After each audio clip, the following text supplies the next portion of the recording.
A millionaire suspects dark secrets within his family. He pretends to lose his hearing and watches everything and everyone in silence. Over time, he comes closer to dangerous and dark truths and faces a choice that could destroy his legacy. If you enjoyed this story, don't forget to subscribe to our channel and let us know which city you're watching from. James Richardson gazed at Manhattan through the mirrored windows of his office on the top floor of the corporate building.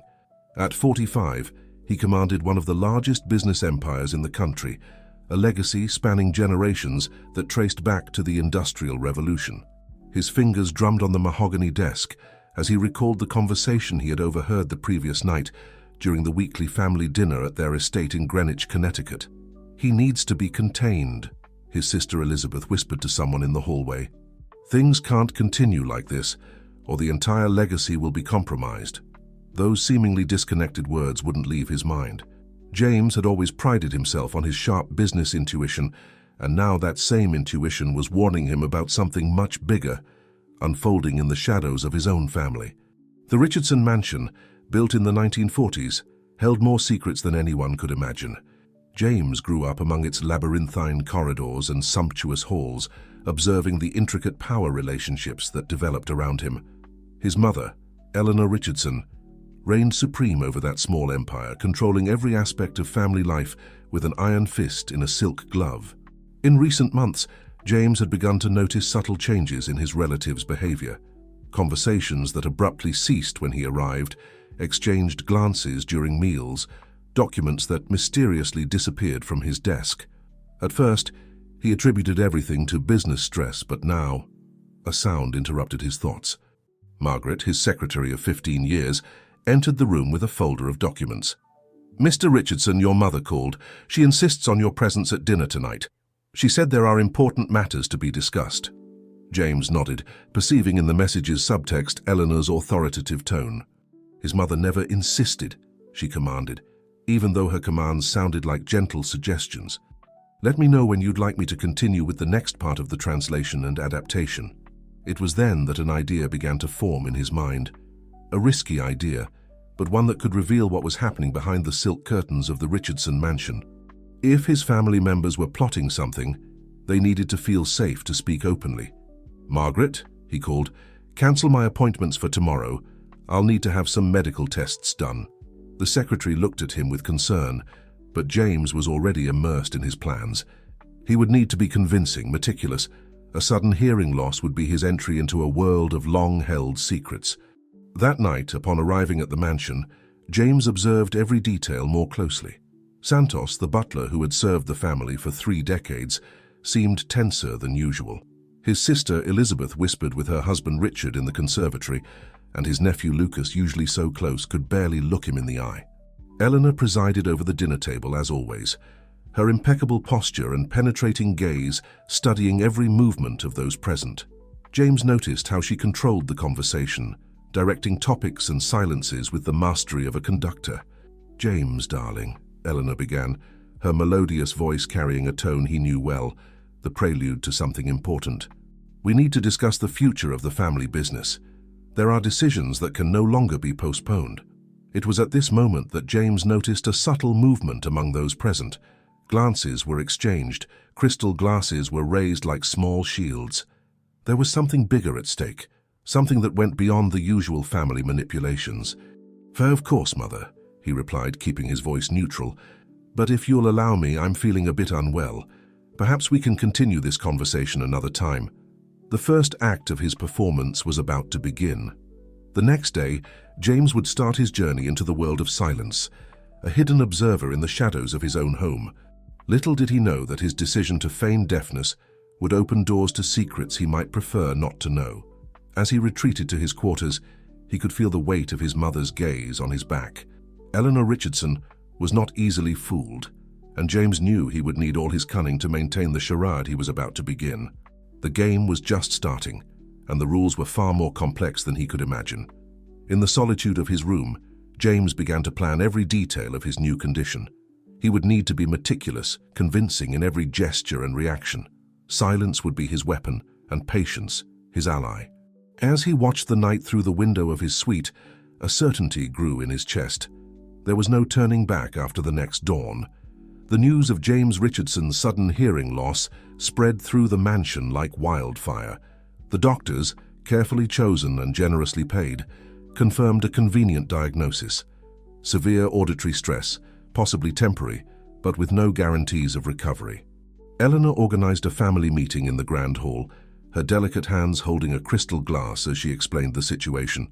James, strategically seated in a corner of the room, observed the reactions of each person present with eagle eyes, though he maintained a vague and slightly confused expression. "We need to adapt to James's new condition," Eleanor declared, her melodious voice carrying that tone of command that everyone knew well. "From now on, we'll communicate with him through written messages and gestures. Our dear son needs all our support in this delicate moment." James noticed the peculiar gleam in his sister Elizabeth's eyes. She had always been the closest to Eleanor, sharing whispers and secrets since childhood. Her husband Richard, a shrewd businessman who had joined the family 15 years ago, maintained a neutral, almost studied expression. It was during this meeting that James first noticed the discreet presence of Claire, a distant cousin who rarely attended family events. Her green eyes, penetrating and analytical, seemed to be the only ones that really observed him with genuine interest. Santos, the butler, circulated silently around the room, serving drinks and observing everything with those eyes that had witnessed 3 decades of family dramas.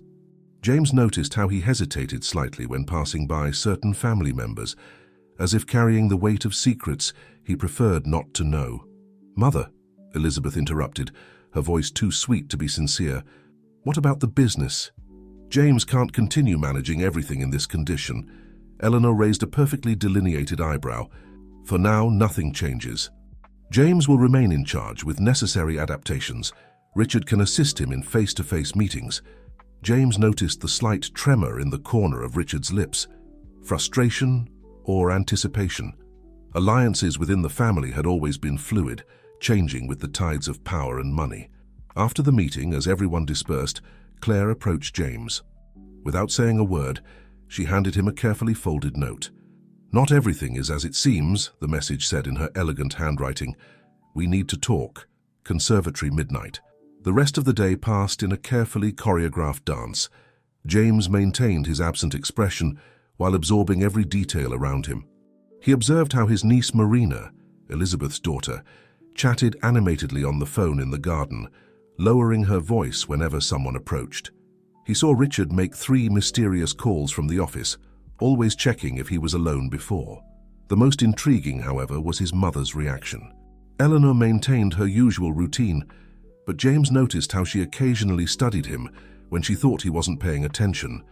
There was something in her gaze, not maternal concern, but something more calculating, almost satisfied. As night fell, the mansion gained that peculiar atmosphere that only old houses know. The corridors seemed longer, the shadows deeper, the whispers more audible. James anxiously awaited his meeting with Claire while reflecting on the day's events. Santos appeared in his room with dinner, and for the first time in 30 years, did something unexpected. While arranging the tray, he accidentally dropped a napkin. As he bent to pick it up, he whispered so softly that James almost didn't hear, "Be careful with the conservatory." The butler's warning added another layer of mystery to the web that was forming. James now wondered, was Claire an ally or part of a more elaborate trap? Santos's words suggested danger, but they could also be part of a bigger game. As the night progressed, James prepared for his secret meeting. His charade was already beginning to reveal the first cracks in the perfectly constructed facade of the Richardson family. Each person seemed to carry a secret. Each look hid an unrevealed intention. In his room, James mentally reviewed every detail observed during the day. His family's reactions to his supposed condition had been revealing. Some genuine, others clearly rehearsed, but it was his mother's apparent satisfaction that intrigued him most. Eleanor Richardson never showed emotions without a specific purpose. The mansion's clock began to chime, announcing that the meeting time was approaching. James knew that every step from that moment on could lead him deeper into the labyrinth of family secrets, or straight into a carefully prepared trap. The Richardson Mansion's conservatory was an architectural masterpiece, with its glass walls and Art Nouveau structures imported from France. At midnight, under the silvery moonlight, The place gained an almost dreamlike atmosphere, with the shadows of exotic plants dancing on the crystalline walls. James arrived a few minutes before the scheduled time, his steps silent on the Italian marble floor. Santos's warning echoed in his mind, making him examine every corner of the environment with redoubled caution. The imperial palms and rare orchids, his mother's pride, created small niches of shadow where anyone could hide. Claire emerged from the shadows like an elegant ghost, her white dress contrasting with the darkness. She carried a small, aged leather folder, and her green eyes shone with a disturbing intensity. "You're not deaf," she stated in a low voice without beating around the bush. It wasn't a question. James maintained his neutral expression, but Claire just smiled, a smile that mixed understanding and something close to complicity. She took a yellowed paper from the folder and handed it to him. "This belonged to your father," she continued. "I found it among my mother's belongings after her disappearance. I believe it explains a lot." The document was a letter, dated 20 years ago, a few days before the mysterious disappearance of William Richardson. His father's elegant handwriting revealed a man tormented by disturbing discoveries about his own family. "The Brotherhood is not just a group of businessmen," the letter explained. "It's something much older and more dangerous. Eleanor knows everything, always has. The initiation ritual, I can't allow James to go through that." A sudden movement among the plants made both of them freeze. Claire quickly put the letter away, while James resumed his pose of a person oblivious to the sounds around him. Seconds later, Santos passed through the adjacent corridor, his gaze briefly meeting Claire's. "Your father discovered something he shouldn't have," Claire whispered, after making sure they were alone again. "Just like my mother, it's no coincidence that both disappeared in the same year." James felt a shiver run down his spine. His Aunt Margaret, Claire's mother, had mysteriously disappeared months after his father, an event the family rarely mentioned. Claire continued, her voice barely above a whisper. "The Brotherhood performs an initiation ritual for each heir who assumes control of the business. Your mother went through it, as did all previous leaders. Now, James, it's your turn." The sound of breaking glass on the upper floor interrupted the conversation. Claire quickly handed James a small golden flash drive. "Here's everything I've managed to gather about the Brotherhood. But be careful. Your mother has eyes and ears everywhere." Before she could say anything else, footsteps approached the conservatory. Claire disappeared into the shadows of the plants as quickly as she had appeared, leaving James alone with his discoveries and doubts. Eleanor appeared at the door, her imposing figure silhouetted against the light from the corridor. Even at the late hour, she was impeccably dressed and made up. Her eyes scanned the environment with the precision of a radar, lingering for a moment on the slightly agitated plants where Claire had departed. "Can't sleep, darling?" she asked, her melodious voice carrying that maternal tone that James now began to question. She approached him with soft steps, like a predator studying its prey. James pointed to the full moon, visible through the glass ceiling, and smiled vaguely. Eleanor nodded understandingly, but her eyes remained alert, examining every detail of her son. "Tomorrow we'll have an important meeting with the board," she commented, apparently to herself, knowing that he supposedly couldn't hear her. "It's time to discuss the future of the company, and your role in it." After a moment studying her son, Eleanor withdrew, her heels echoing through the mansion's corridors. James remained in the conservatory, the flash drive weighing in his pocket like lead. The words of his father's letter and Claire's revelations had opened a door to a world of shadows that he was only beginning to glimpse. The moon continued its path across the sky, casting shifting shadows through the glass ceiling. James knew he had reached a point of no return. The deafness charade, which had begun as a strategy to uncover family conspiracies, was now leading him into much more dangerous and ancient territory than he could have imagined. The next morning, James locked himself in his private office in the mansion, a mahogany-paneled room that held decades of family history. With the curtains drawn and the double door locked, he connected Claire's flash drive to his laptop, taking care to disable any internet connection. The files revealed a web of information that made his stomach churn. Old photographs showed prominent members of New York society in strange rituals, all wearing ornate masks.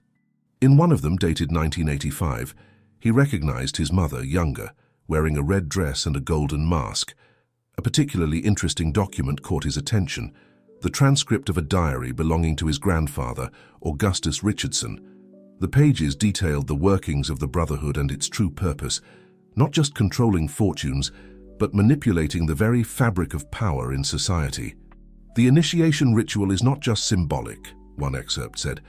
The heir must prove their loyalty through sacrifice, not of blood, but of soul. They must betray someone close, destroy a significant bond. Only then will they prove worthy of the power the Brotherhood offers. A sound in the hallway made James quickly hide the flash drive.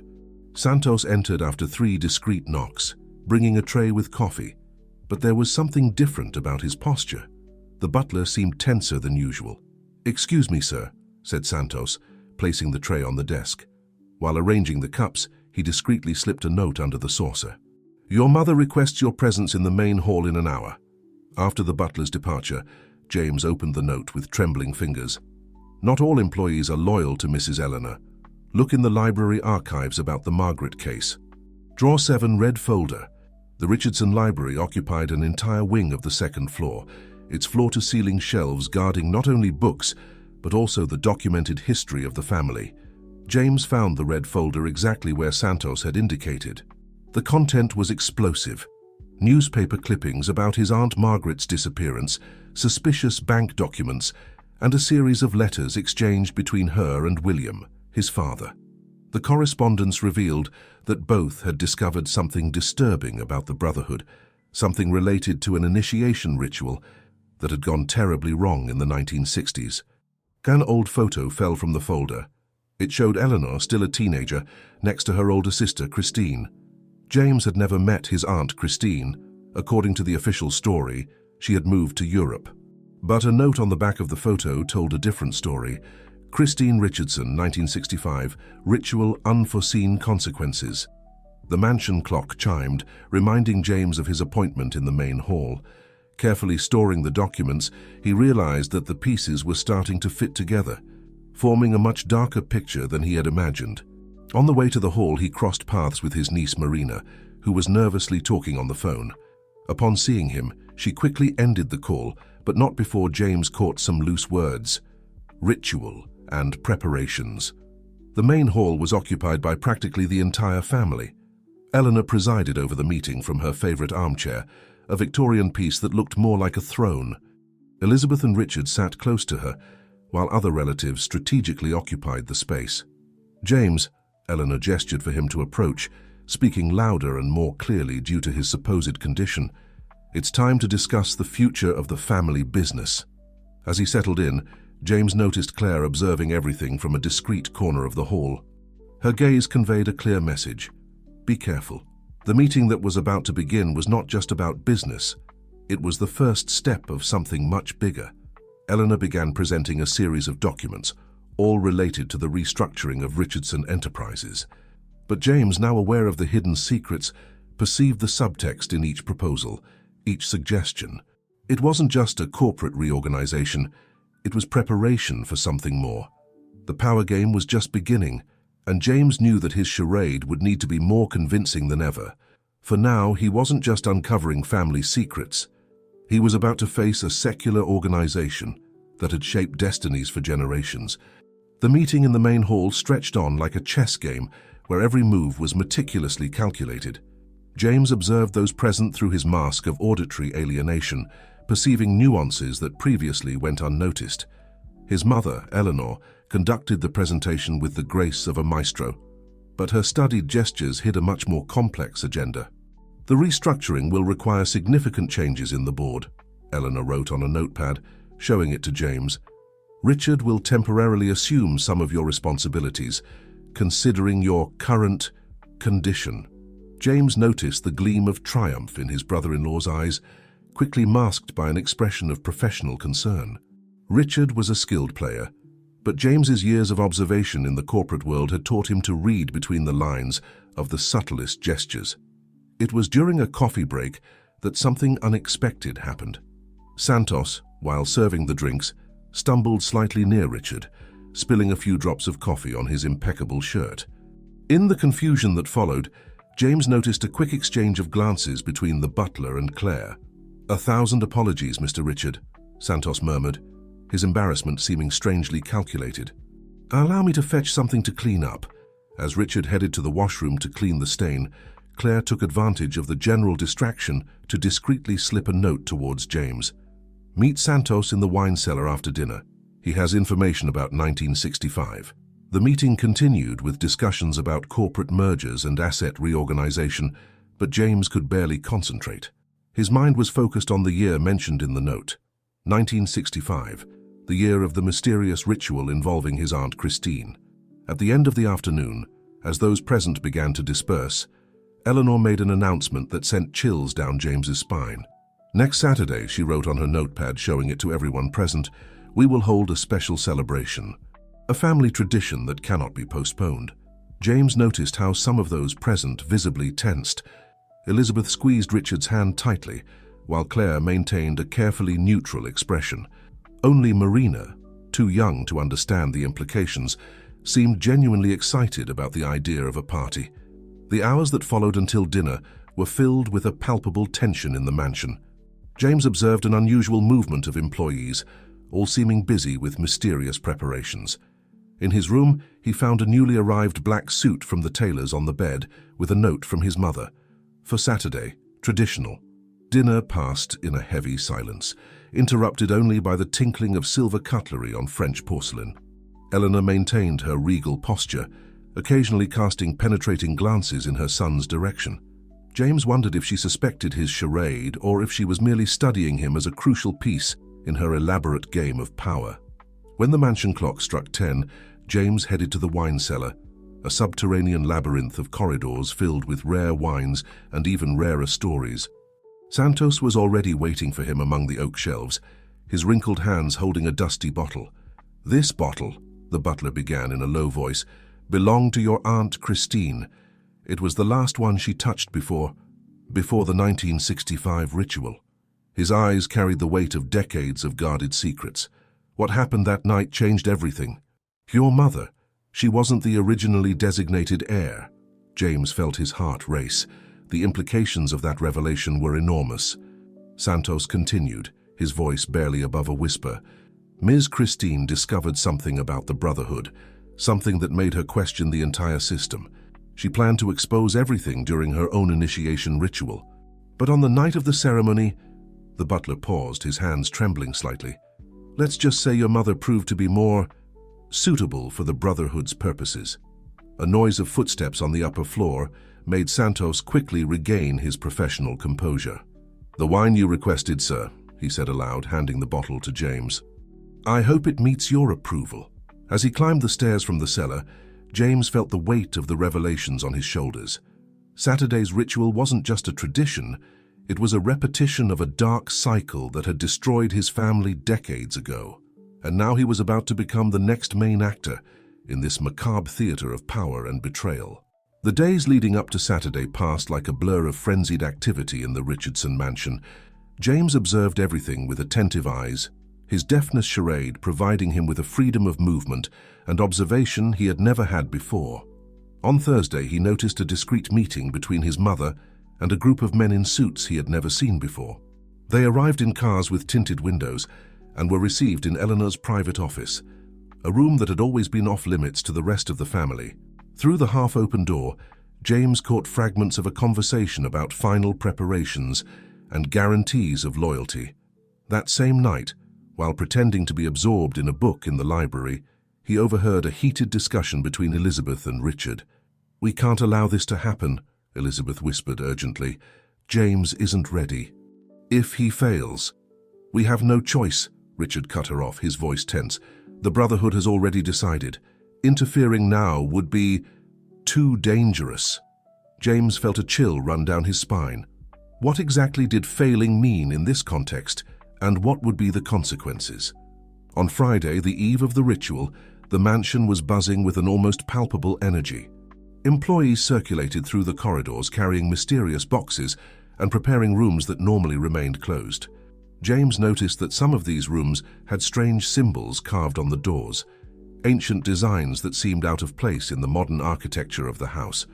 It was in this atmosphere of growing tension that Claire managed to approach James once again, this time in the greenhouse, under the pretext of helping him choose flowers for his attire for the next day. "The ritual is more than a ceremony," she murmured, pretending to examine a rare orchid. "It's a test, James. The Brotherhood will demand that you prove your loyalty in a way that can change you forever." James looked at her, his expression a mixture of curiosity and apprehension. Claire continued, her voice barely above a whisper. "My mother and your father discovered something about the 1965 ritual, something that led them to want to expose the entire Brotherhood. But before they could act," she paused, swallowing hard. "Well, you know what happened to them." A sudden noise made both of them turn. Santos was at the greenhouse door, his face a mask of professional serenity, but his eyes conveying a silent warning. "Mrs. Eleanor requests your presence in the main hall, Mr. James," announced the butler. "There are final preparations to be discussed." As he followed Santos through the mansion's corridors, James felt the weight of each step. The puzzle was beginning to form in his mind, but the pieces still didn't fit together completely. What exactly did the Brotherhood expect from him? And what was his mother's true role in all of this? In the main hall, Eleanor waited with a black velvet box in her hands. Upon seeing her son, her face lit up with a smile that didn't reach her eyes. "James, darling," she spoke, momentarily forgetting his supposed condition. Quickly, she picked up a notepad and wrote, "It's time for you to know your inheritance." Opening the box, Eleanor revealed a golden mask, intricately worked with symbols that James recognized from the closed room doors. It was identical to the one his mother wore in the old photo he had found. "Tomorrow," Eleanor wrote, her eyes shining with an almost feverish intensity, "you will join a tradition older and more powerful than you can imagine. Are you prepared to do what is necessary for the family?" James nodded slowly, feeling the weight of that golden mask as if it were made of lead. As his mother smiled with approval, he couldn't help but think of Claire's words and the secrets buried decades ago. Night fell over the Richardson mansion, bringing with it a quietude laden with expectation. In his room, James looked out the window, observing cars arriving discreetly, bringing shadowy figures that quickly disappeared through the door. Tomorrow, he knew, would not be just another day. It would be the moment when he would face the truth about his family, about the Brotherhood, and about himself. With the golden mask shining on his bedside table, James wondered if he was truly prepared for what would come next. Saturday dawned with a heavy atmosphere over the Richardson mansion. James woke before sunrise, his restless sleep populated by nightmares of golden masks and dancing shadows. As he got up, he noticed that someone had left in his room during the night a meticulously tailored black suit accompanied by a blood-red tie. As he dressed, James reflected on everything he had discovered in the past few weeks. The deafness charade, which had begun as a strategy to unravel family conspiracies, now placed him at the epicenter of something much larger and more dangerous than he could have imagined. The morning passed in a surreal rhythm. The mansion was buzzing with activity, but there was an oppressive silence hanging over everything. Employees moved like ghosts through the corridors, avoiding eye contact. James noticed that several unfamiliar faces were circulating around the property, all dressed in dark suits and inscrutable expressions. Shortly before noon, Santos appeared at his bedroom door. The old butler seemed to have aged years overnight, his hands trembling slightly as he handed James a sealed envelope with red wax. "The instructions for tonight, sir," Santos murmured, his voice laden with an emotion that James couldn't decipher. Was it fear? Regret? "May God protect you." The envelope contained a single card with precise instructions. At 8 p.m., James should head to the West Wing, normally locked, wearing the golden mask. The rest of the afternoon dragged on in growing tension. James tried to keep busy, mentally reviewing everything he had discovered, but his mind kept returning to Claire's words about the test he would face. At 7:30 p.m., James finally put on the golden mask. The cold metal against his skin seemed to pulse with its own energy. Looking at himself in the mirror, he barely recognized the reflection staring back at him, an imposing and mysterious figure, ready to enter a world of shadows. Following the instructions, James headed to the West Wing. The corridor leading there was illuminated only by candles, creating dancing shadows on the walls. As he approached the ornate door, he felt his heart race. There was no turning back now. The West Wing was a vast and circular environment, dominated by an immense crystal chandelier. The walls were covered with ancient tapestries depicting mythological and historical scenes. In the center of the room, a circle of ornate chairs formed an impromptu arena. James was greeted by a sepulchral silence. About 20 masked figures already occupied the circle, all dressed in black with red details.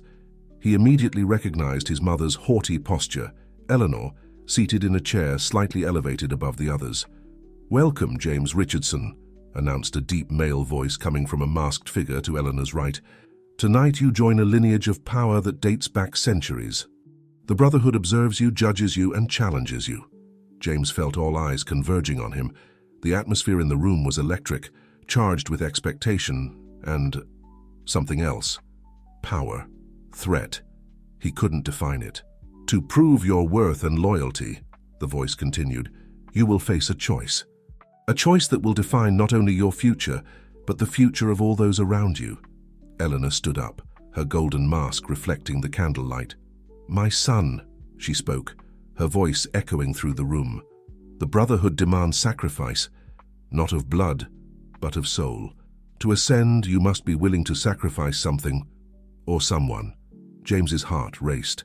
Claire's words echoed in his mind, "A test that can change you forever." "Bring in the chosen ones," Eleanor ordered.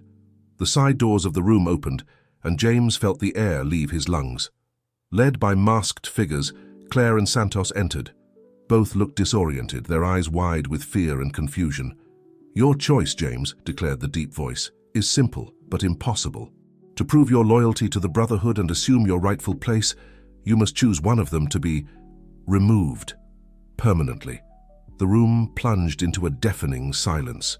James looked from Claire to Santos, his heart pounding against his chest. The two people who had risked everything to help him, now at the mercy of his decision. "The clock is ticking, James," Eleanor whispered, her voice mixing pride and threat. "Show us what the Richardsons are made of."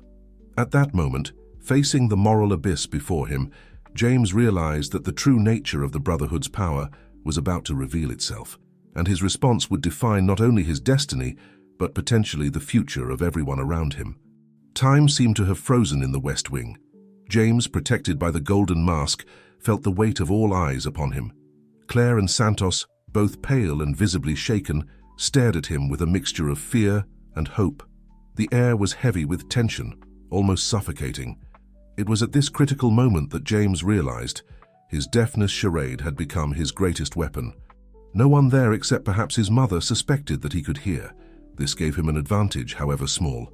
"Choose, James," Eleanor's voice cut through the silence, imperious. "Prove your loyalty to the Brotherhood." James took a step forward, his mind working frantically. Years of difficult negotiations in the corporate world had prepared him for moments of pressure, but nothing compared to this.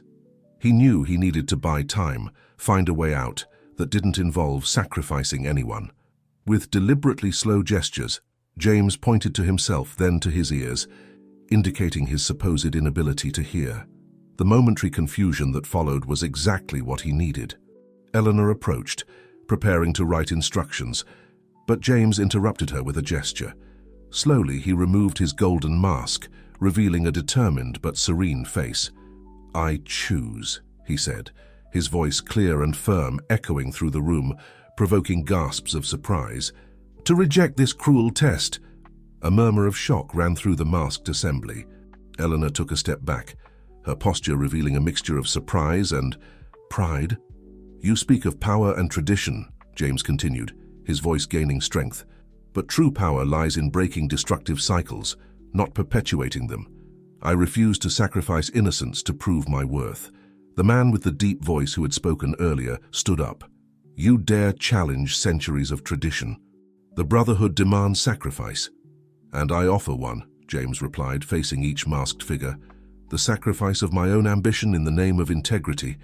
If the price of power is my humanity, then I choose to renounce it." At that moment, something unexpected happened. Eleanor began to applaud slowly. The sound reverberated through the room, soon followed by other members of the Brotherhood. James looked at his mother, confused. Eleanor removed her own mask, revealing a smile that mixed pride and relief.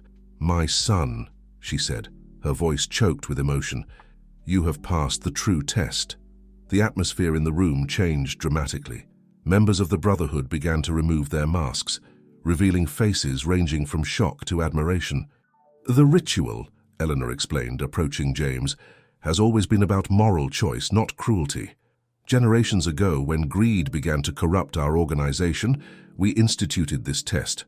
Only those who choose integrity over power are truly worthy of leadership." James looked at Claire and Santos, who were now smiling, relieved. He realized that they too were part of this elaborate theater, although their initial fear had been genuine. After all, not even they knew what James's choice would be. "Your Aunt Christine," Eleanor continued, her voice now softer, "made the same choice years ago. But the Brotherhood was divided at the time, and she had to step away for her own safety. Your father discovered the truth and planned to reveal everything, but you stopped him," James completed, the pieces finally fitting together. Eleanor nodded, tears in her eyes. "To protect him, to protect all of us. The Brotherhood was on the brink of an internal war.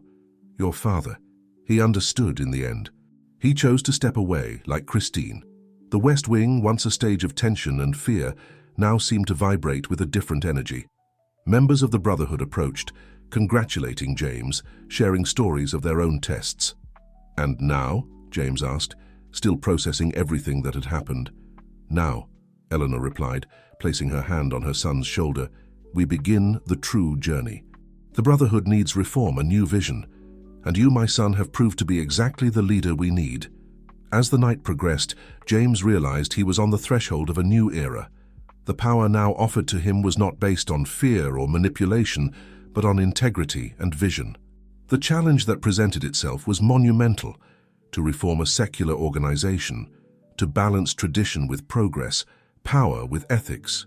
Looking at Claire, Santos, and finally at his mother, James felt a determination grow within him.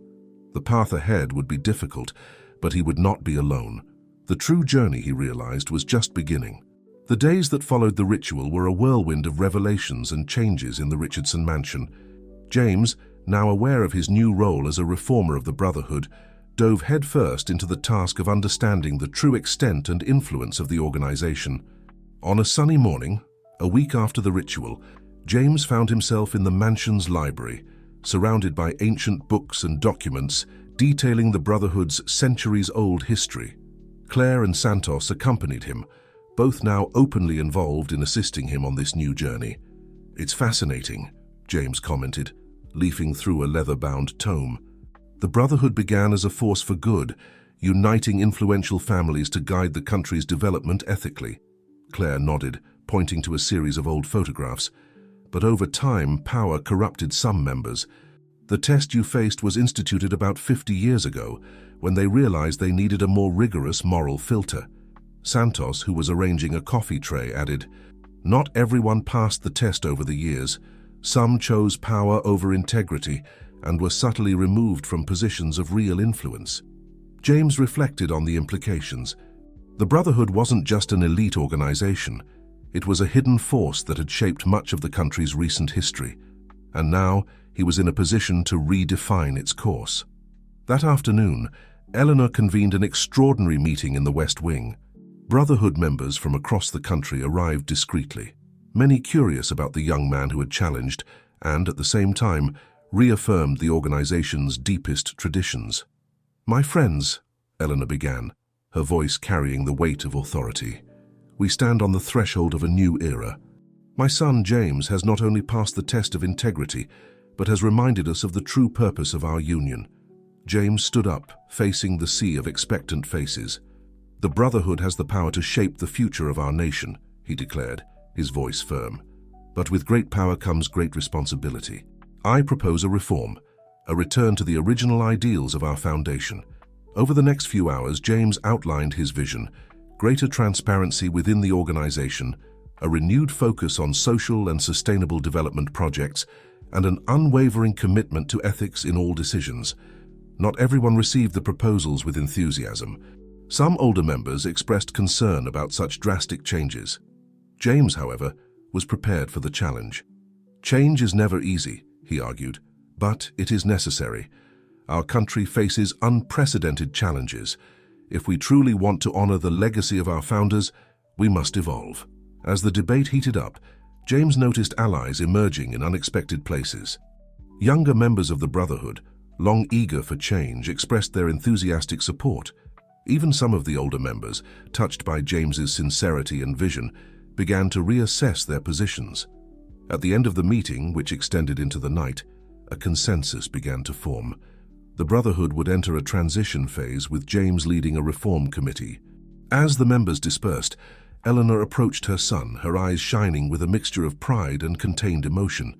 "You have exceeded all my expectations," she said, her voice soft. "Your father would be proud." James felt a lump in his throat.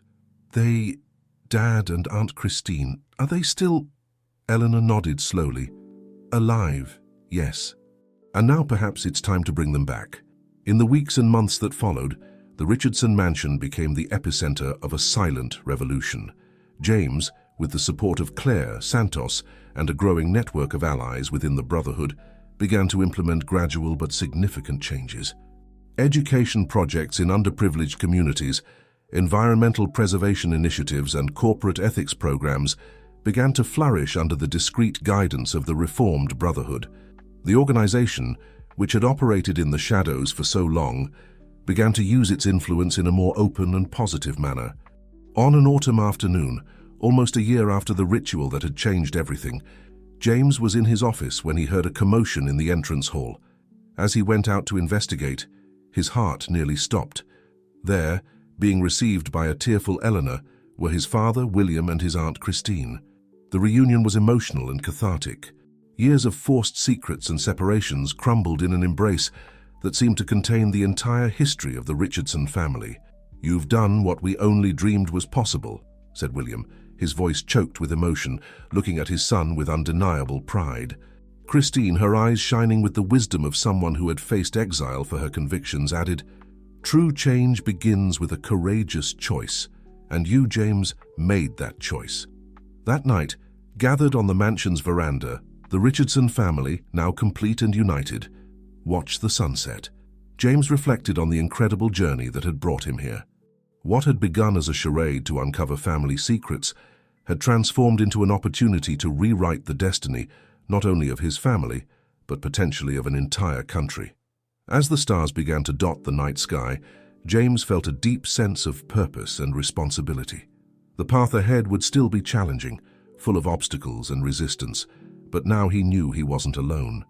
With his family reunited, loyal allies, and a clear vision of the future, James Richardson was ready to lead the Brotherhood, and by extension, influence the destiny of his nation towards a more ethical, just, and promising tomorrow.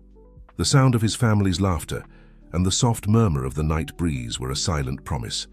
The true journey was just beginning, and the future, though uncertain, shone with infinite possibilities. In the months that followed, James threw himself into the task of reforming the Brotherhood with unwavering determination. The organization's vast network of influence, which had once been used primarily for personal gain and power consolidation, was now being redirected towards more altruistic goals. One of James's first initiatives was to establish a transparency committee within the Brotherhood. This group, composed of both long-standing members and newly recruited individuals known for their integrity, was tasked with reviewing the organization's past actions and ensuring that all future endeavors aligned with their renewed ethical standards. Claire, with her sharp analytical mind and unwavering commitment to truth, became an invaluable asset in this process.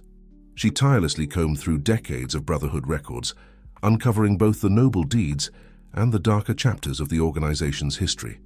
"We can't change the past," Claire told James one evening, as they pored over dusty ledgers in the mansion's library, "but we can learn from it and ensure we don't repeat the same mistakes." James nodded, feeling the weight of responsibility on his shoulders. "It's not just about doing good," he replied. "It's about undoing the harm that's been done and setting a new course for the future." Meanwhile, William and Christine, now fully reintegrated into the family and the Brotherhood, brought with them years of outside perspective that proved invaluable. Their experiences in exile had given them unique insights into the workings of power and the importance of ethical leadership. William, in particular, took on the role of mentor to James, sharing wisdom gained from both his time as a Brotherhood leader and his years living as an ordinary citizen. "Power is a double-edged sword, son," he often said. "It can build or destroy, heal or harm. The choice is always in the hands of those who wield it." As news of the Brotherhood's changing priorities began to circulate within elite circles, James found himself facing both support and resistance. Some long-standing members, accustomed to the old ways of operating, pushed back against what they saw as a dilution of their power. One particularly tense meeting saw James confronted by Harold Blackwood, a veteran member known for his hardline stance and vast business empire. "You're turning us into a charity organization," Blackwood spat, his face red with anger. "This is not what the Brotherhood was built for." James stood his ground, his voice calm but firm. "The Brotherhood was built to guide and protect, Mr. Blackwood. We're not abandoning our influence, we're using it more responsibly. There's more power in earning respect than in instilling fear." The room fell silent, the tension palpable. Then, slowly, other members began to nod in agreement. Even some who had initially been skeptical of James's vision were beginning to see the wisdom in his approach. As the reforms took hold, the impact of the Brotherhood's shift in focus began to be felt across various sectors of society. Education initiatives funded by the organization saw graduation rates soar in underprivileged areas. Environmental projects helped restore ecosystems and promote sustainable practices in industries long known for their disregard for nature. Perhaps most significantly, the Brotherhood's influence in the corporate world began to steer companies towards more ethical practices. James and his allies worked tirelessly to promote transparency, fair labor practices, and environmental responsibility among the nation's largest corporations. This shift didn't go unnoticed by the public. While the Brotherhood still operated largely in the shadows, whispers began to circulate about a group of powerful individuals working behind the scenes to effect positive change. Journalists and activists, long accustomed to uncovering corruption and greed among the elite, found themselves reporting on mysterious benefactors and unexplained turns towards corporate responsibility. But with increased visibility came increased risk. James knew that by changing the Brotherhood's course, he was making powerful enemies. Those who had benefited from the old system were not going to give up their privileges without a fight. It was on a rainy Tuesday evening, as James was leaving a meeting with education reform advocates, that he first realized the extent of the danger he faced. As he walked to his car, a shot rang out, the bullet whistling past his ear and embedding itself in a nearby wall. In the chaos that followed, James was quickly ushered into a waiting car by Santos, who had insisted on accompanying him to the meeting. As they sped away, James's mind raced. The attempt on his life was a stark reminder of the stakes involved in his mission. Back at the mansion, an emergency meeting was called. Eleanor, her face pale with worry, insisted on increasing security measures. "We always knew there would be resistance," she said, her voice tight with controlled fear. "But this is beyond what we anticipated." William, his eyes hard with determination, added, "We need to be more careful, but we can't back down. If anything, this shows we're on the right track. We're threatening those who have the most to lose from our reforms." As the family and close allies discussed strategies for moving forward, James found himself drawn to the window, watching the rain lash against the glass. The weight of his responsibilities had never felt heavier, but neither had his resolve been stronger. Claire approached him, placing a comforting hand on his arm. "Are you okay?" she asked softly. James turned to her, a small smile playing on his lips despite the gravity of the situation. "I'm fine," he replied, "just thinking about how far we've come and how far we still have to go." Claire nodded, understanding.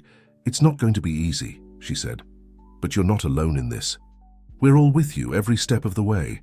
As James looked around the room at the faces of his family and allies, he felt a surge of gratitude and determination.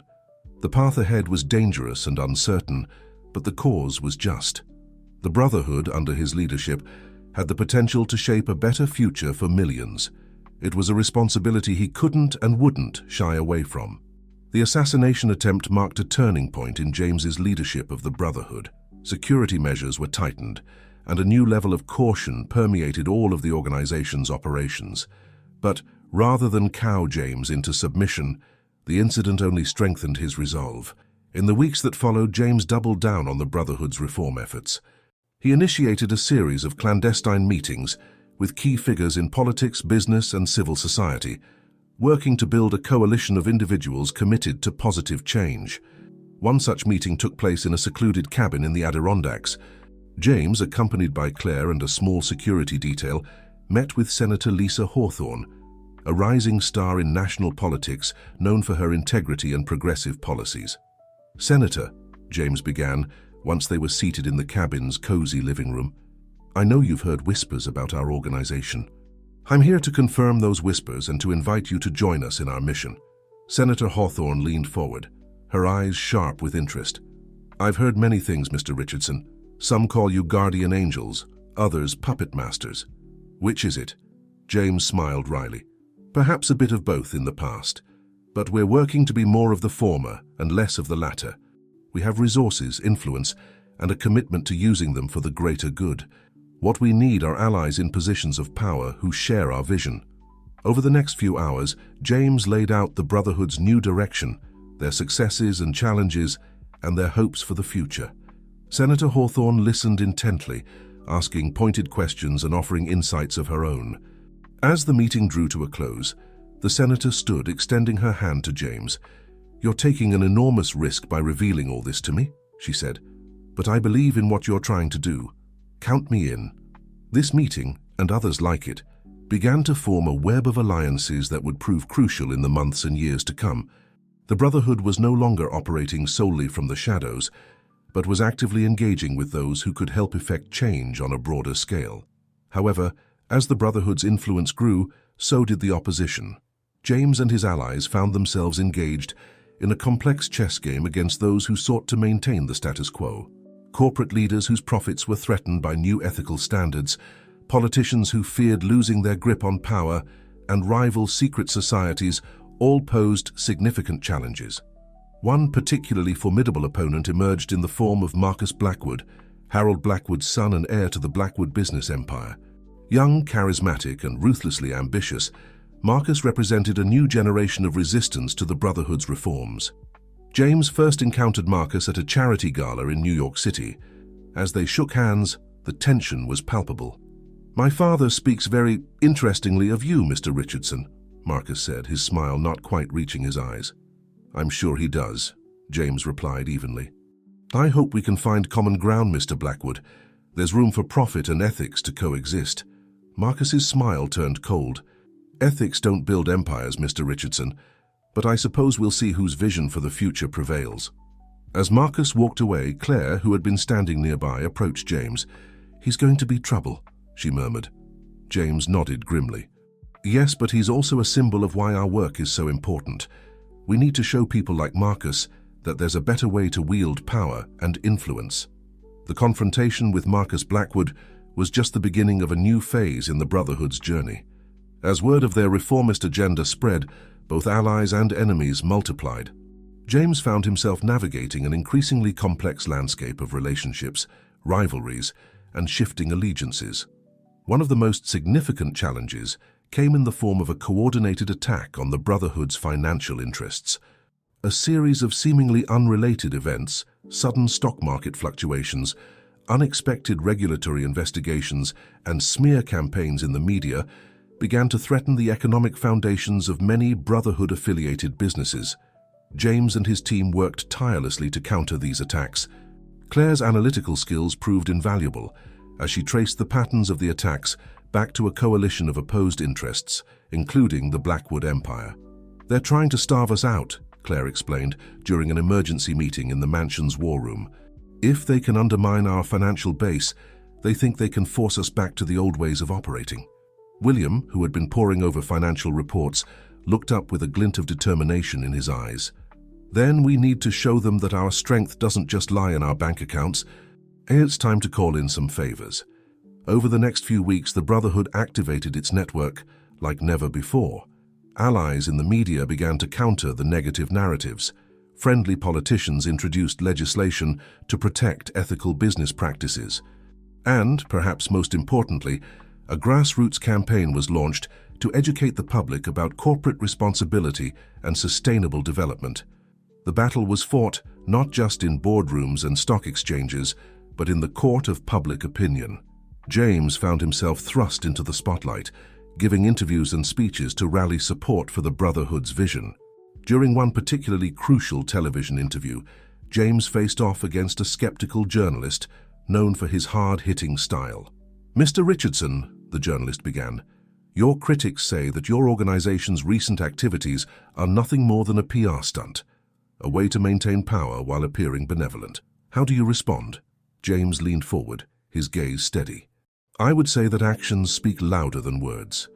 Look at the tangible changes we've helped bring about: improved education in underprivileged areas, significant strides in environmental protection, more ethical corporate practices. These aren't PR stunts. They're real changes affecting real lives. But isn't it true that your family and your associates still wield enormous influence?" "Some would say undemocratic influence," the journalist pressed. "Influence is a reality in any society," James replied calmly. "The question is how that influence is used. We're not trying to control people or institutions. We're trying to inspire them to be better, to think long-term, to consider the greater good. And we're subjecting ourselves to unprecedented levels of transparency and accountability in the process." The interview, widely viewed and discussed, marked a turning point in public perception of the Brotherhood. While skepticism remained in some quarters, there was a growing sense that James and his allies were genuinely committed to positive change. As the economic attacks began to falter in the face of this public support, Marcus Blackwood and his allies were forced to regroup. The battle was far from over, but the Brotherhood had weathered its first major storm under James's leadership. In the aftermath of these events, James called a meeting of the Brotherhood's inner circle. As they gathered in the west wing of the mansion, there was a palpable sense of cautious triumph in the air. "We've won an important victory," James began, "but it's only the beginning. Our opponents will regroup, and we need to be ready. More importantly, we need to use this momentum to push forward with our agenda." Eleanor, who had been a pillar of support throughout the crisis, spoke up. "We've shown that we can defend ourselves. Now we need to show that we can lead. What's our next big move, James?"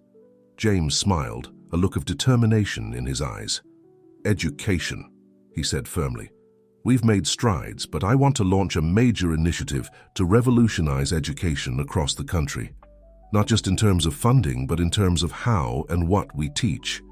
It's time to nurture a new generation that understands the importance of ethics, sustainability, and social responsibility."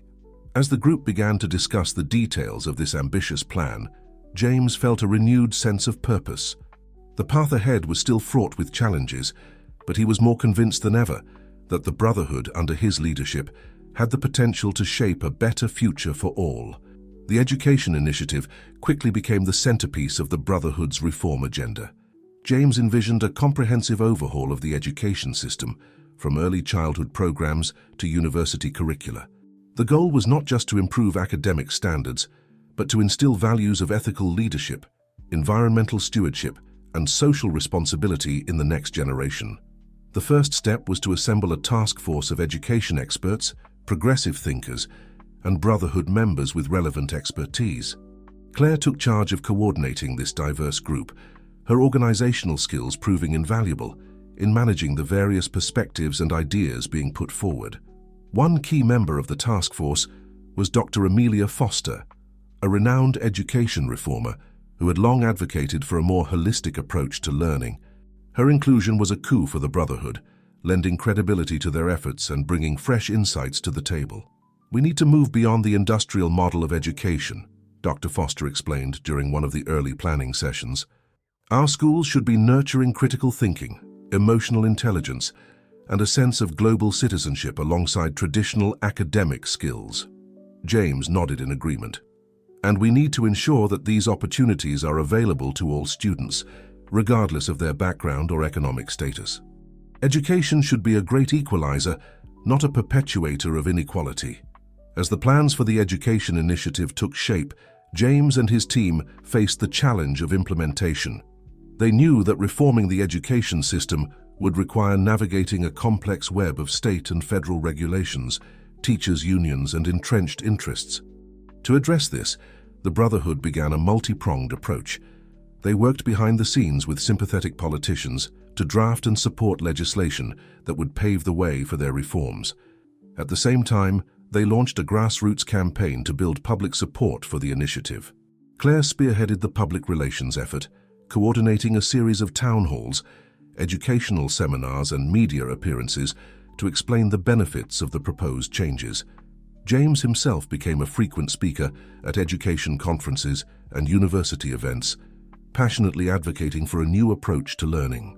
"We're not just talking about tweaking the system," James declared during a keynote speech at a national education summit. "We're proposing a fundamental reimagining of what education can and should be in the 21st century. It's about creating not just successful individuals, but engaged citizens and ethical leaders." As the education initiative gained momentum, it also attracted opposition. Conservative groups criticized what they saw as an attempt to indoctrinate students with liberal values. Some teachers' unions expressed concern about the potential for job losses or changes to their working conditions.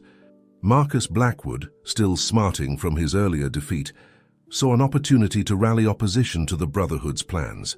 He began funding a counter-campaign, arguing that the proposed reforms would undermine traditional values and local control of education. "The Richardson Plan is nothing less than a takeover of our children's minds," Blackwood declared in a widely circulated op-ed. "We need to stand firm against this attempt to reshape society according to the whims of a secretive elite." James and his team had anticipated such resistance and were prepared to counter it. They emphasized the inclusive nature of their planning process, pointing out the diverse coalition of educators, parents, and community leaders who had contributed to the initiative. They also highlighted early successes from pilot programs they had quietly implemented in several school districts across the country. In these test cases, schools adopting the Brotherhood's holistic approach had seen improvements not just in test scores, but in student engagement, teacher satisfaction, and community involvement. One particularly powerful advocate for the initiative was Sarah Chen, a high school senior from a pilot program in Cleveland. Sarah had flourished under the new curriculum, developing a passion for environmental science and community organizing. Her articulate and enthusiastic testimonials about her experiences became a cornerstone of the Brotherhood's public campaign. "Before this program, I felt like school was just something I had to get through," Sarah explained in a viral video. "Now I feel like I'm actually preparing for the real world. I'm learning how to think critically, how to engage with my community, and how to be a responsible global citizen." As the debate over the education initiative intensified, James found himself working longer hours than ever. He shuttled between meetings with politicians, education experts, and Brotherhood members, always pushing to keep the momentum going. One evening, as he was reviewing the latest polling data on public support for the initiative, Claire entered his office with a concerned look on her face. "James, you need to see this," she said, handing him a tablet. On the screen was a breaking news story. A whistleblower had come forward, claiming to have evidence of the Brotherhood's involvement in manipulating educational policy. James felt his heart sink as he read the article. The whistleblower, a former low-level Brotherhood member named Alex Turner, alleged that the education initiative was part of a larger plan to consolidate the organization's power and influence future generations. "This is exactly the kind of thing Marcus Blackwood has been waiting for," James said, rubbing his temples. "We need to get ahead of this story before it spirals out of control." Over the next few days, the Brotherhood's crisis management skills were put to the test. James and his team worked around the clock to counter the allegations, providing evidence of the transparent and collaborative nature of their planning process. They also made the bold decision to invite independent auditors to review all aspects of the education initiative. It was a risky move, but James believed that complete transparency was the only way to maintain public trust. "We have nothing to hide," James declared in a press conference. "Our goal has always been to improve education for all students, not to advance any hidden agenda. We welcome this opportunity to demonstrate our commitment to transparency and accountability." As the auditors began their work, James turned his attention to Alex Turner, the whistleblower. Rather than attacking Turner's credibility, as some advisors had suggested, James decided to reach out to him directly. In a private meeting, facilitated by a neutral third party, James listened patiently as Turner aired his concerns. It became clear that Turner's allegations stemmed from a misunderstanding of the Brotherhood's new direction and lingering suspicions from its past activities. "I understand your concerns, Alex," James said after Turner had finished speaking. "The Brotherhood has a complicated history, and we've made mistakes in the past, but I want you to see firsthand what we're trying to accomplish now." James invited Turner to visit some of the pilot schools and speak with students, teachers, and parents involved in the program. He also offered Turner a role on an independent oversight committee that would monitor the implementation of the education initiative. Turner, taken aback by James's openness and sincerity, agreed to withhold further public comments until he had a chance to investigate more thoroughly. As the weeks passed, the initial furor over Turner's allegations began to die down. The independent audit found no evidence of nefarious intentions behind the education initiative, and Turner himself became a cautious supporter of the program after seeing its impact firsthand. The crisis, while challenging, had ultimately served to strengthen the Brotherhood's position. Their commitment to transparency and willingness to engage with critics had won them new allies and silenced many doubters. With the immediate threat to the education initiative neutralized, James and his team turned their attention back to the broader implementation of their plans. They knew that the real work was just beginning. The next phase involved scaling up the pilot programs to a national level. This meant negotiating with state governments, training thousands of teachers in the new methodologies, and updating curricula across the country. To oversee this massive undertaking, James established a new division within the Brotherhood dedicated solely to education reform. He appointed Dr. Amelia Foster to lead this division, recognizing that her expertise and reputation would be crucial in navigating the complex world of educational policy and implementation. "We're not just changing schools," Dr. Foster told her team during their first full meeting. "We're changing the way society thinks about education and its role in shaping the future. It's a tremendous responsibility, but also an incredible opportunity." As the education initiative began to take root across the country, its effects started to ripple out into other areas of society. Companies began reporting higher levels of employee engagement and ethical awareness among recent graduates. Community service participation rates increased in areas where the new curriculum had been implemented. Perhaps most significantly, there was a noticeable shift in the public discourse around issues like climate change, social justice, and corporate responsibility. Young people educated under the new system were entering adulthood with a stronger sense of civic duty and a more nuanced understanding of global challenges.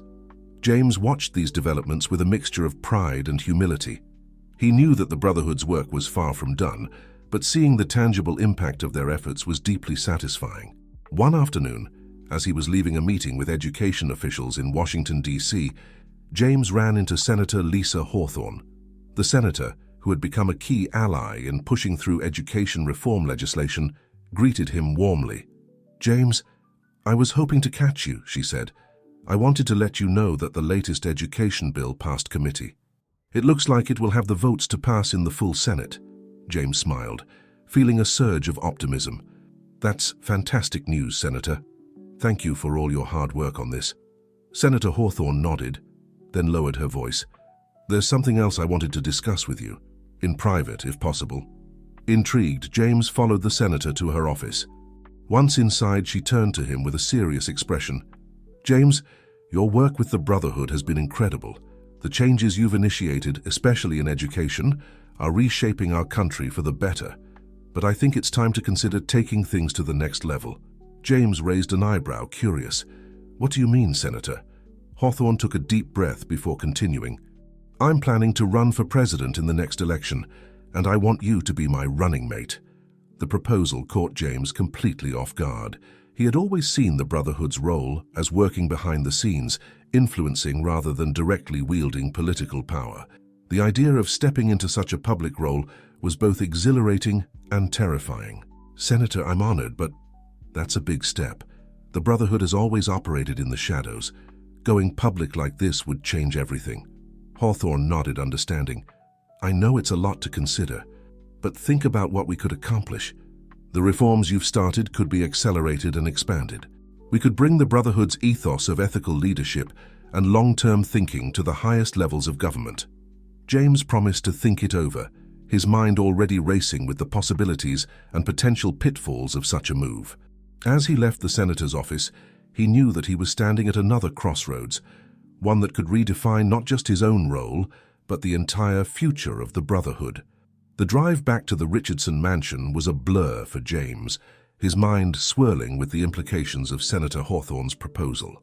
As he entered the grand foyer, he was greeted by Claire, who immediately sensed his preoccupation. "James, what happened? You look like you've seen a ghost," she said, concern evident in her voice. He managed a weak smile. "Not a ghost, Claire. More like a vision of a possible future. Can you gather the family and our core team? We need to have a serious discussion." Within an hour, the key members of the Brotherhood were assembled in the West Wing. Eleanor, William, Christine, Claire, and a few other trusted advisors listened intently as James recounted his conversation with Senator Hawthorne. The room fell into a stunned silence as he finished speaking. It was William who broke it first, leaning forward with a thoughtful expression. This could change everything," he said slowly. "The Brotherhood stepping out of the shadows and into the spotlight of national politics. It's unprecedented." Eleanor nodded, her eyes sharp with calculation. "It's a tremendous opportunity, but also a huge risk. We'd be exposing ourselves and our work to a level of scrutiny we've never faced before. Not to mention the potential backlash," Claire added. "Our enemies would see this as a blatant power grab. We could lose the trust we've worked so hard to build." Christine, who had been quietly listening, spoke up. "But think of what we could accomplish. The changes we've been pushing for in education, environment, corporate ethics, we could implement them on a national scale with the full backing of the executive branch." James listened to the debate swirling around him, each point resonating with his own internal struggle. Finally, he held up a hand, quieting the room. "I understand all of your concerns and excitement. Believe me, I share them. But before we go any further, we need to consider something fundamental. Is this true to our mission? Are we staying true to the ideals that have guided us through our reforms?" The room fell silent again as everyone pondered this question. It was Santos, standing quietly in the corner, who spoke next. "If I may, Mr.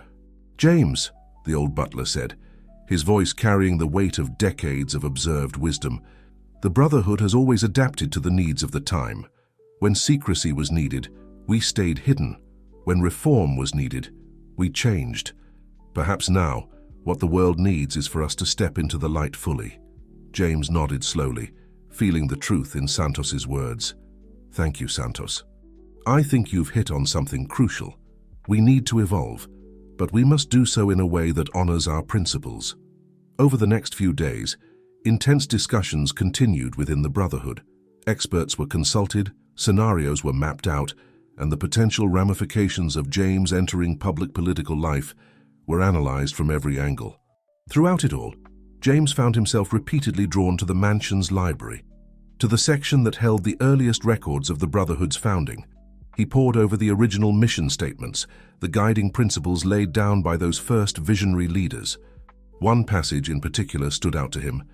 "Our purpose is not to rule from the shadows, but to inspire and guide society towards a more just and enlightened future. We must always be ready to adapt our methods, but never waver from our core values." It was during one of these late-night reading sessions that Claire found him, surrounded by old books and documents. "I thought I'd find you here," she said softly, sitting down beside him. "Have you found your answer?" James looked up, a mix of determination and apprehension in his eyes. "I think I have. This won't be an easy path, but I believe it's the right one. The Brotherhood has always been about steering society towards a better future.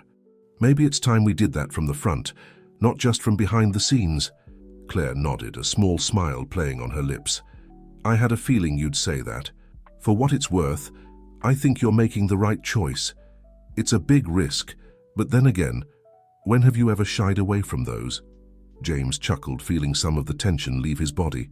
"Thanks, Claire. Your support means more than you know. We're going to need everyone's help to make this work." The next morning, James called another meeting of the Brotherhood's inner circle. As everyone settled into their seats, a sense of anticipation filled the air. They all knew that whatever decision had been reached, it would mark a new chapter in their organization's long history. James stood at the head of the table, his posture straight and his gaze steady. After much consideration and consultation with all of you, I've made my decision. I'm going to accept Senator Hawthorne's offer. I will run as her vice presidential candidate in the upcoming election. A mix of gasps, murmurs, and nods greeted his announcement. James held up a hand, indicating he had more to say. This decision wasn't made lightly. It represents a fundamental shift in how the Brotherhood operates. We will be stepping out of the shadows and into the public eye in a way we never have before. It will be challenging and at times, I'm sure, terrifying, but I believe it's necessary. He paused, looking around the room at the faces of his family and closest allies. The world is at a critical juncture. The issues we care about, ethical leadership, environmental stewardship, social justice, they need champions at the highest levels of government. We have the opportunity to be those champions. However, he continued, his voice taking on a note of caution, this doesn't mean we're abandoning our principles or our current projects. The Brotherhood will continue its work, both publicly and behind the scenes. We'll need to be more transparent, more accountable, but our mission remains the same, to guide society towards a more just and sustainable future. Eleanor stood up, her eyes shining with a mixture of pride and concern. James, you know you have my full support, but have you considered the personal cost? Your life will be under constant scrutiny. Every decision you've ever made, every action of the Brotherhood will be examined and questioned. James nodded solemnly. I have, Mother. It won't be easy for any of us, but I believe the potential benefits outweigh the risks, and I'm not just doing this for us or even just for the country. This is about setting a global example of what ethical leadership can look like in the modern world. William spoke next, his voice gruff with emotion. Son, when I stepped away from the Brotherhood all those years ago, I never imagined we'd come to this point, but I'm proud of you. You're taking the James Richardson's decision to run as vice presidential candidate alongside Senator Hawthorne marked a pivotal moment for the Brotherhood. This move represented a dramatic shift from operating in the shadows to stepping into the public spotlight, bringing their ideals of ethical leadership, environmental stewardship, and social justice to the forefront of national politics. The announcement sent shockwaves through the political landscape. Supporters hailed it as a bold step towards transparent and principled governance, while critics accused the Brotherhood of making a blatant power grab. James and his team worked tirelessly to address concerns, emphasizing their commitment to openness and ethical leadership. The election campaign was grueling, with James facing intense scrutiny of his past and the Brotherhood's activities. However, his unwavering commitment to their principles and the tangible positive changes they had already implemented, particularly in education, resonated with many voters. In a close but decisive victory, the Hawthorne-Richardson ticket won the election. As James took the oath of office as vice president, he reflected on the long journey that had brought him and the Brotherhood to this point. The years that followed were transformative for the nation. The new administration, backed by the Brotherhood's network and resources, implemented sweeping reforms in education, environmental policy, and corporate governance.